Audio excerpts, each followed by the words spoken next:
Terungkap ada sejumlah bayaran yang diberikan ke prajurit militer Rusia yang ikut invasi Ukraina. Ada uang kompensasi bagi tentara yang meninggal dan terluka dalam perang. Presiden Rusia Vladimir Putin mengklaim nominal bagi tentara yang meninggal dalam perang mencapai miliaran rupiah.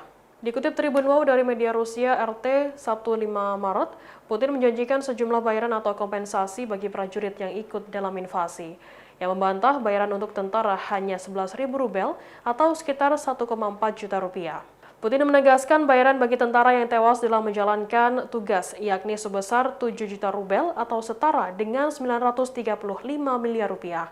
Tak hanya tentara yang tewas, prajurit yang terluka dan cacat permanen akan juga mendapatkan kompensasi. Tentara Rusia yang terluka mendapatkan uang sebesar 3 juta rubel atau setara dengan 404 juta rupiah. Prajurit yang cacat permanen akan menerima pensiun seumur hidup. Sementara itu, Menteri Pertahanan Ukraina Oleksiy Reznikov memberi kesempatan damai pada tentara Rusia. Ada tawaran kompensasi sebesar 5 juta rubel atau setara dengan 600 juta rupiah untuk mereka yang bersedia menyerah dari invasi. Menurutnya, para prajurit muda tersebut hanya dimanfaatkan Presiden Rusia Vladimir Putin untuk memenuhi ambisinya. Sementara menurut Putin, saat ini invasi berjalan dengan ketat dan sesuai jadwal. Meski masih ada masalah-masalah tertentu saat operasi militer, yang mengklaim militer Rusia telah menetapkan koridor aman bagi warga sipil Ukraina untuk melarikan diri dari zona pertempuran. Namun Putin mengatakan pasukan neo-Nazi lokal dan tentara bayaran asing telah berusaha mencegah mereka pergi.